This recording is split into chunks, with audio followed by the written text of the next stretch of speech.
Partie 5. Hypnose littéraire. Gestion de conflits.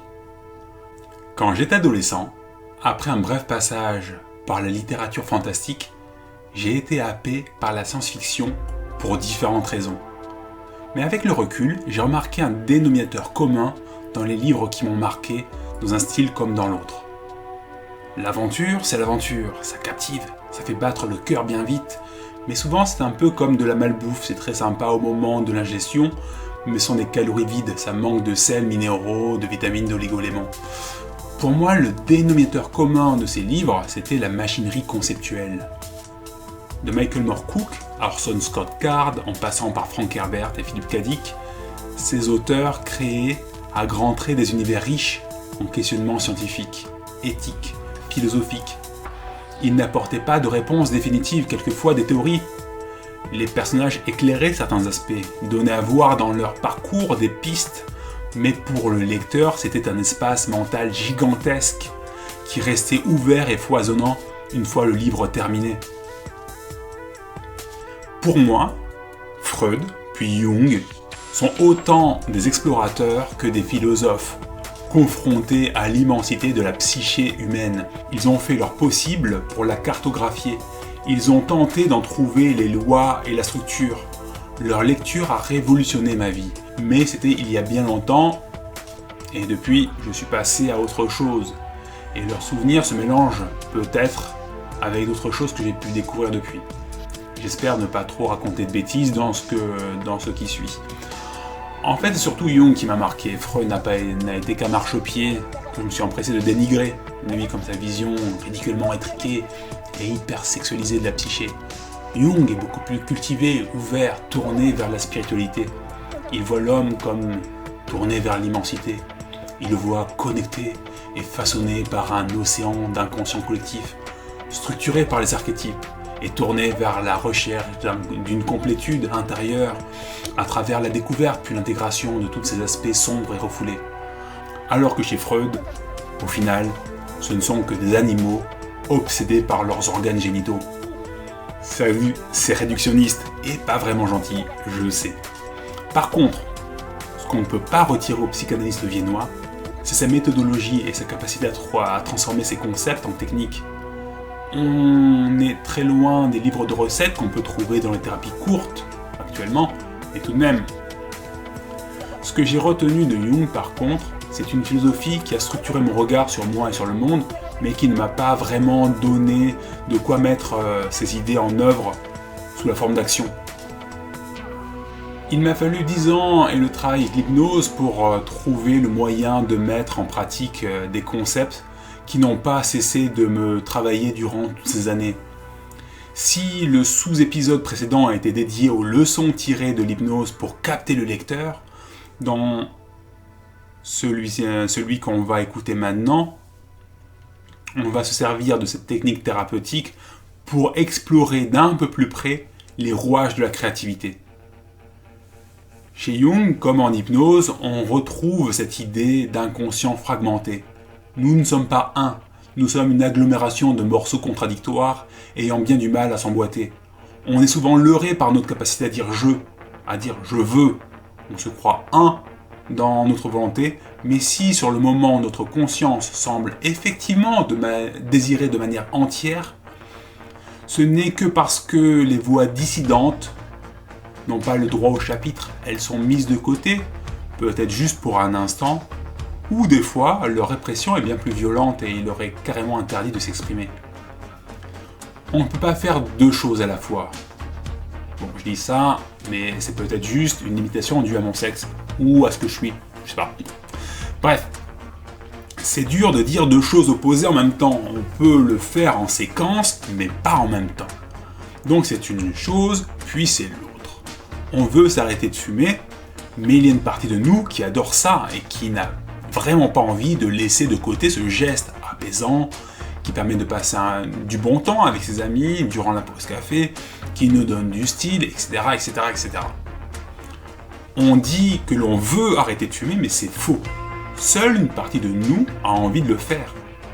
c'est peut-être la partie qui est aux commandes la plupart du temps, c'est peut-être la partie la plus raisonnable, celle qui correspond à l'image acceptable de nous-mêmes que l'on a envie de présenter au monde.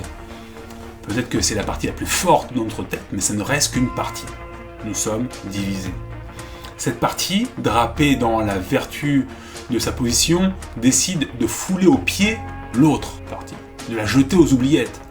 Elle lui dit « Ferme-la, il n'y a que moi qui ai le droit d'exister. Toi, tu es mauvaise, alors si tu pouvais crever en silence, ça nous ferait des vacances. » Ce n'est pas vrai que pour la cigarette. Avec un peu d'introspection, on peut vite voir qu'on est partagé pour bien des décisions. On peut faire un tableau à 2 colonnes, le pour et le contre, et il y a bien une partie de nous qui adhère à la voie que l'on va laisser de côté. Bien des gens viennent consulter l'hypnothérapeute pour des problèmes de cigarette, de poids, et ils viennent en fait demander l'aide d'un allié pour écraser la dissidence. Heureusement, ce que le thérapeute va leur proposer, même si ça va dans le sens des conséquences attendues, ça emprunte un tout autre chemin. Le thérapeute va agir plutôt comme un arbitre entre les parties. Déjà, il va aider son client à les faire remonter à la conscience. Il va lui montrer sa contradiction interne. Il va surtout l'aider à cesser de diaboliser cette ou ces parties tellement frustrantes. Ok, il y a en toi une partie qui veut que tu fumes. Au lieu de la frapper, et si on l'écoutait, histoire de voir ce qu'elle a à nous raconter. Parlez-moi de tout ce que vous aimez dans la cigarette. Et ainsi, en prenant le temps de rencontrer cette partie, on va vite se rendre compte qu'elle est morcelée, elle aussi, et que leur dénominateur commun à toutes ces parties, c'est « je veux continuer de fumer ». C'est un cri de ralliement qui éclipse 1000 petites volontés qui finalement ne sont pas si scandaleuses. En fait, non. Si on creuse bien, on va se rendre compte que le but de ces parties n'est pas de nous faire crever d'un cancer de la gorge. Non. Tout ce qu'elles veulent, c'est d'avoir un moyen de se détendre pour l'une, être intégré dans le groupe pour l'autre, faire comme papa pour une troisième, masquer son insécurité pour une quatrième, et ainsi de suite. La cigarette, c'est juste un moyen, le meilleur que l'on a trouvé pour régler tous ces petits besoins. On ne peut plus légitime en un seul geste. Et finalement, si on trouve des techniques saines pour régler tous ces petits besoins, l'envie de fumer va s'en retrouver déracinée. Personnellement, en tant que praticien, pas de l'hypnose, et aussi en tant qu'observateur extérieur, il y a beaucoup de choses qui me chagrinent dans la manière dont on utilise l'hypnose pour régler les problèmes de cigarette et de poids. Ce processus est efficace, mais il ne se fait pas nécessairement en claquant des doigts. Généralement, le problème de la cigarette se retrouve au confluent de bien des soucis et s'éclipsant les uns les autres. Il faut creuser, explorer, puis une fois un souci réglé, laisser le temps à d'autres jusqu'ici cachés de pouvoir émerger. Le problème, c'est que les gens ne sont pas nécessairement prêts à faire toutes les séances nécessaires. On leur vend dans les journaux 300 d'hypnose et tada, c'est réglé. L'hypnothérapeute, ne voulant pas passer pour un blaireau incompétent, relaye ce genre de promesses. Il se vante, il bombe le torse, et très régulièrement, ça lui pète à la gueule. Certes, beaucoup de clients peuvent sortir de la clope rapidement, mais on ne peut pas le savoir avant de commencer le travail. Beaucoup d'hypnothérapeutes vendent monts et merveilles, et c'est pas nécessairement parce qu'ils ce sont des escrocs, c'est que le désir et l'attente du patient, si elles sont stimulées, vont être autant de leviers qui vont aider l'hypnothérapeute à provoquer un changement. Admirer son hypnothérapeute, c'est faire un transfert de pouvoir, lui donner du pouvoir sur soi-même, et ce pouvoir dans les mains d'un bon technicien, sain d'esprit, c'est souvent suffisant pour pouvoir engendrer des changements. Mais ça soulève de gros problèmes éthiques et pratiques. Déjà, à moins de se voiler la face, le thérapeute est conscient de ses mensonges, et donc il va envoyer des micro-signes qui seront souvent captés par l'inconscient du patient, qui pourra provoquer une sensation de malaise ou une levée de bouclier devant les mots puissants du menteur. Bon, il y a quand même un petit peu aussi la possibilité que l'hypnothérapeute croit aux conneries qu'il est en train de raconter. Souvent, quand le client se remet à fumer, eh bien l'hypnothérapeute va dire que celui-ci a fait de la résistance, qu'il n'a pas joué le jeu, qu'en fait c'est un mauvais patient et que voilà, bien fait pour sa gueule. Et donc en fait, il n'est pas en tort, ce n'est pas sa faute. Et donc il peut garder une certaine bonne conscience et réellement croire qu'il est suffisamment compétent pour provoquer tous ces changements rapidement en 3 séances, pour peu que ce petit salopard de patient joue bien le jeu. Autre problème de taille, je pense que cette histoire de transfert, et l'histoire sur laquelle s'appuie la relation thérapeutique dans le cadre de la psychanalyse, n'a rien à faire au XXIe siècle. Le thérapeute doit être un allié, un guide, un facilitateur qui va aider son client à retrouver son pouvoir et à l'exercer. Pas ce substitut de père silencieux et omnipotent. Personnellement, je sais que beaucoup de thérapeutes utilisent l'hypnose, ne sont pas des menteurs, mais je sais aussi, pour en avoir fait l'expérience, que beaucoup le sont aussi. Et qu'il y a une ambiance dans les centres de formation qui peut faire penser à celle qu'on retrouve dans certaines sectes.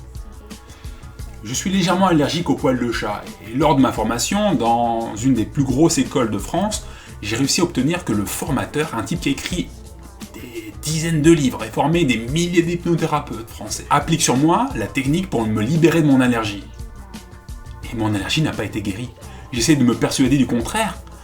Comment ce prof génial aurait-il pu se foirer? Et l'explication alternative, c'était que j'étais un mauvais patient, mauvais, faisant de la résistance et du sabotage. Pris dans mon délire, j'ai même conseillé, quelques semaines après, à un cousin de faire soigner son allergie aux acariens chez un élève du prof, un médecin qui voulait ajouter des cordes à son arc, et ça a foiré aussi. Je sais que la technique peut fonctionner, les gens ont réellement connu des améliorations au niveau de la santé assez impressionnantes grâce à l'hypnose. Mais j'imagine que tout le monde réagit différemment et qu'il n'y a pas qu'une source pour l'allergie. Et donc la super technique, peut-être qu'elle peut agir pour des allergies qui ont une origine, on va dire, émotionnelle ou autre, mais dans d'autres circonstances, eh bien, la technique pourrait se retrouver complètement inopérante. L'hypnothérapeute devrait faire preuve de discernement, faire des stats, creuser la question pour mieux comprendre ce qu'il fait, ce qui peut fonctionner et foirer. Mais ça serait renoncer aux promesses et à ce pouvoir si fragile. Ok, c'est intéressant tout ça, mais quel rapport avec l'écriture? Encore un peu de patience, on y arrive. Dans le cadre de la cigarette, c'est facile d'explorer les raisons pour lesquelles on a envie de continuer de fumer. Elles sont humaines, classiques et tout à fait sociablement acceptables. Mais il arrive que l'on ait des pulsions complètement inavouables, même dans un cadre protégé par le secret médical. Généralement, ça va être des choses en relation avec l'orientation sexuelle au sens large, à la violence, à des sujets qui peuvent être épineux pour la personne et le cadre dans lequel elle évolue. On peut se retrouver traversé par des désirs qui sont en opposition avec la morale de notre petit monde, avec la légalité, et là c'est la panique. On n'a pas envie de devenir comme ça. Alors on refoule ses pensées et ses désirs, on n'en parle surtout à personne, ça pourrait avoir des conséquences hallucinantes. Putain, je pense comme un type de droite, mais qu'est-ce qui m'arrive? Tous mes amis vont me projeter. Non, je suis quelqu'un de bien, je suis généreux, je fais partie des gentils. Non. Et là on refoule. Et si on avait la possibilité de parler, on se rendrait compte qu'on n'est pas le seul, qu'on peut être de gauche et avoir sur certains points une pensée de droite.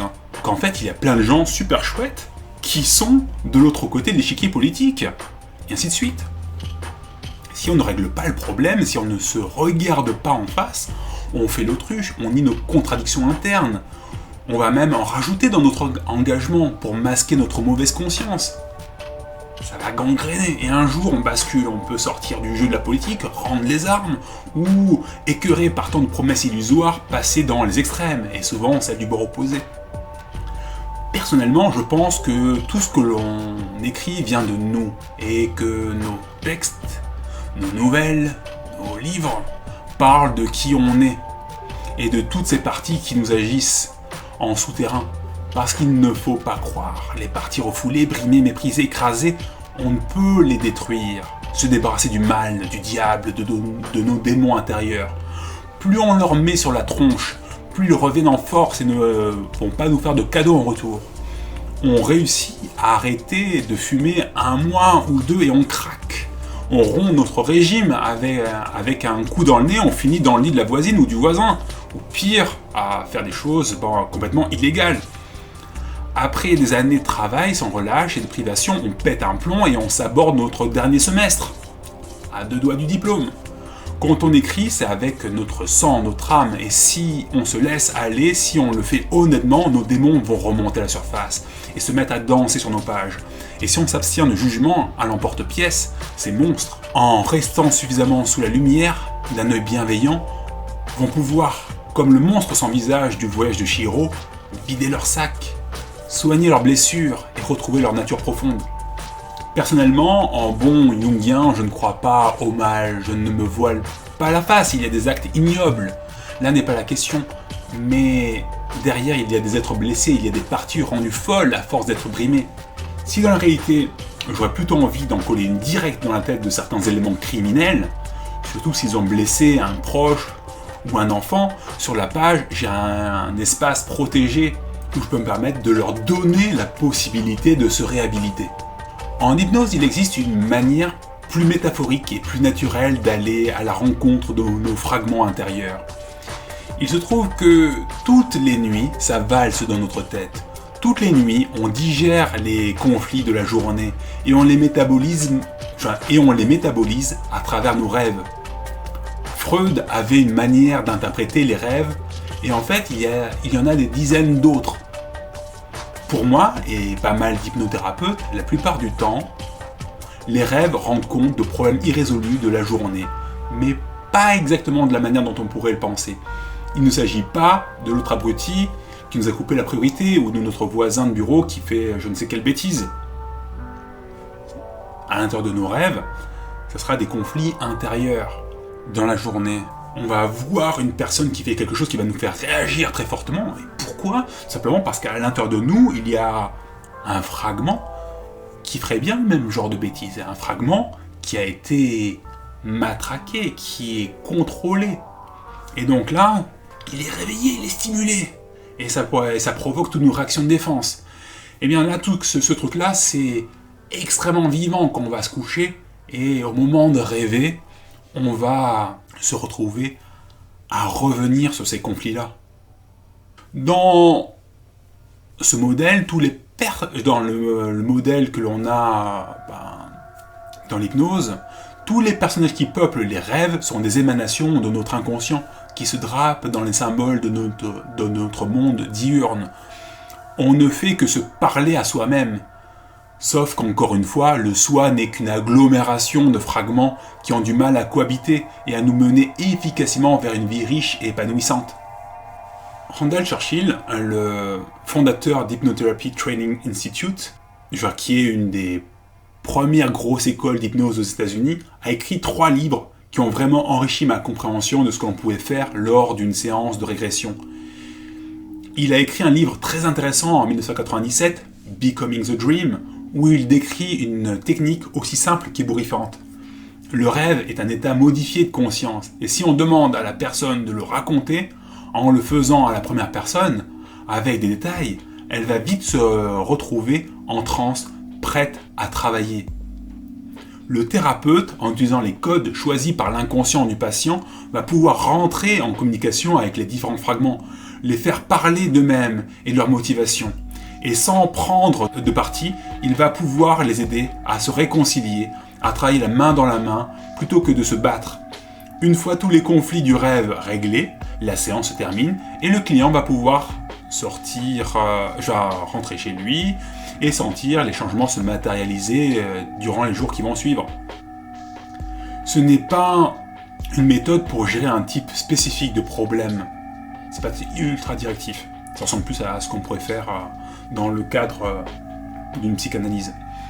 L'hypnothérapeute explore ce qui agit à l'intérieur, ce qui est important pour la personne à l'instant T. Quoi que la personne puisse en dire. Quand j'écris, j'essaie de fournir à mes personnages des occasions d'évoluer, de se dépasser. J'essaie d'avoir de la compassion et de comprendre les méchants et leurs motivations. Et souvent, gentils et méchants finissent par trouver un terrain d'entente. Cette approche n'a jamais été aussi vraie et présente que dans la saga À l'ombre de la montagne. Souvent pour des raisons que je serai amené à développer lors d'un épisode qui arrivera dans quelques mois, à la fin de l'année 2020 ou en 2021, quand je parlerai du 3e volume, quand il sera sorti. Je pense qu'un méchant sans humanité, un méchant en carton, ça n'est pas très intéressant pour le lecteur. Oui, ça lui permet d'avoir des réactions viscérales, mais ça a du mal à tenir sur la durée. Traiter chaque personnage avec respect est une règle que j'essaie de respecter. Et comme ça, l'écriture peut avoir un aspect thérapeutique. Elle est source de conscience et d'harmonie intérieure. Un problème qui n'est pas discuté avec un ami, de la famille ou un psy, c'est un problème qui peut nous ronger. Il a besoin d'être exorcisé, d'être exprimé, incarné. Genre, l'écriture permet de lui donner une forme, d'en éprouver les contours. Et une fois sur la page, il est à l'extérieur de nous. Il est une chose avec laquelle vous pouvez jouer sans danger. Attention, je ne pense pas que de triturer nos pires pensées, de se laisser aller à s'imaginer en train d'assouvir ces fantasmes dégoûtants, c'est une bonne idée. Généralement, quand on concentre notre attention sur un endroit, ça peut avoir tendance à renforcer cet endroit en question.